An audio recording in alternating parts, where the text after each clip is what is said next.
అడిగిన ముఖ్యంగా బయటకు వస్తాను. నేను టెంపరీగా జైల్లో పెట్టచ్చు, కానీ దెబ్బతీయలేరు. This is not a money laundering case, it is a political laundering case. One accused has already joined BJP. Second accused is getting a BJP ticket. Third accused has given 50 crores in electoral bonds. This is not a money laundering case, it is a political laundering case.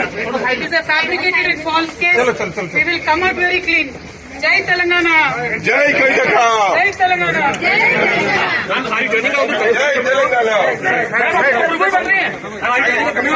No. They are fighting it out. It is an illegal case. This is not a money laundering case, it is a political laundering case. One accused has already joined BJP. Second accused is getting a BJP ticket. Third accused has given 50 crores in electoral bonds. This is not a money laundering case, it is a political laundering case. It is a fabricated and false case. We will come out very clean. Jai Telangana. Jai Karnataka. Jai Telangana. Jai Telangana.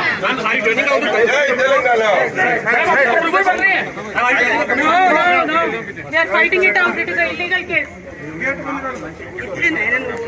BRS party working president ఇంకొన్నడో లేదో నాకు తెలియదేనా. BRS party working president మాట్లాడుతూ వాళ్ళ చెల్లెలైనటువంటి MLC కవిత గారిని, ముఖ్యమంత్రి కూతురును Bharatiya Janata party కక్ష సాధింపు చర్యల్లో భాగంగానే అక్రమ కేసులు పెట్టి ఈరోజు అరెస్టు చేశారని చెప్పి వారు మాట్లాడారు. నేను ఒకటే ఈరోజు కేసీఆర్ కుటుంబము బీఆర్ఎస్ పార్టీని ప్రశ్నిస్తా ఉన్నాను. కవిత గారు ఢిల్లీలో లిక్కర్ వ్యాపారంలో జోక్యం చేసుకున్నారా లేదా,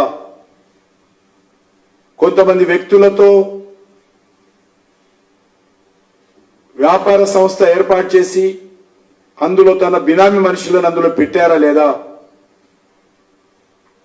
పూర్తిగా ఆ వ్యాపార సంస్థ తన కనుసైగలు నడిపిస్తూ ఢిల్లీలోని ఆప్ ప్రభుత్వంతో చర్చలు మంతనాలు జరిపారా లేదా, ఇందులో కోట్లాది రూపాయలు చేతులు మారాయా లేదా, ఈ విషయం పైన కేసీఆర్ గారు స్పందించాల్సిందిగా నేను కోరుతా ఉన్నాను. మరొకసారి మనవి చేస్తా ఉన్నాను తెలంగాణ ప్రజానీకానికి, భారతీయ జనతా పార్టీకి కవిత గారు చేసినటువంటి లిక్కర్ వ్యాపారానికి ఏ రకమైనటువంటి మేము ఆరోపణలు చేయడం లేదు. ఇవన్నీ కూడా ఢిల్లీలో జరిగినటువంటి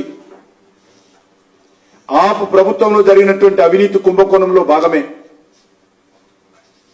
తెలంగాణ రాష్ట్ర రాజకీయాలకు, తెలంగాణ రాష్ట్రానికి, తెలంగాణ ప్రజలకు, తెలంగాణ సెంటిమెంట్కు ఈ యొక్క కవిత గారి అరెస్టుకు ఏ మాత్రం సంబంధం లేదనే విషయాన్ని మరొకసారి స్పష్టం చేస్తా ఉన్నాను.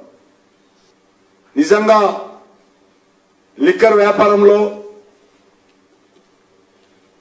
కేసీఆర్ కుమార్తె కవిత గారి జోక్యం లేనట్లయితే బహిరంగ చర్చకు కేసీఆర్ సిద్ధమా రావాల్సిందిగా కోరుతా ఉన్నాను. ఇది అక్రమ కేసే అయితే, ఇది రాజకీయపరమైనటువంటి కక్ష సాధింపు కేసే అయితే కేసీఆర్ బహిరంగ చర్చకు వస్తారా? బీఆర్ఎస్ హయాంలో అన్ని రకాల మాఫియా రాజ్యం నడిచింది, అన్ని రకాల దోపిడీలు చేశారు, అన్ని రకాల అవినీతికి పాల్పడ్డారు. ఇది ఒక నిజాం రాజ్యంగా నిజాంను పొగుడుతూ నిజాం పోకడలతోనే పరిపాలన చేశారు తప్ప ఏ రోజు కూడా ప్రజాస్వామ్య స్ఫూర్తితో మీ ప్రభుత్వం పనిచేయలేదు. కాబట్టి మీ ఆలోచన ఇంకా యొక్క అధికారం ఏదైతే ఉన్నదో ఇంకా అధికారంలో ఉన్నట్టే వాళ్ళు భావిస్తా ఉన్నారు. బీఆర్ఎస్ పార్టీ నాయకుల కాళ్ల కింద భూమి కదిలిపోతున్నా ఇంకా వాళ్ళు అబద్ధాలు ఆడడము, ఆరోపణలు చేయడము మానలేదు. బీఆర్ఎస్ పార్టీకి, కేసీఆర్ కుటుంబానికి అబద్ధాలు ఆడడంలో వాళ్ళని మించినటువంటి వాళ్ళు లేరు. అబద్ధాలతోటే వాళ్ళ రాజకీయాలు నడిపించారు. ప్రజలను మభ్యపెట్టడమే, ప్రజలను మభ్యపెట్టే మాటలతోటే వాళ్ళు 10 సంవత్సరాలు పరిపాలన చేశారు.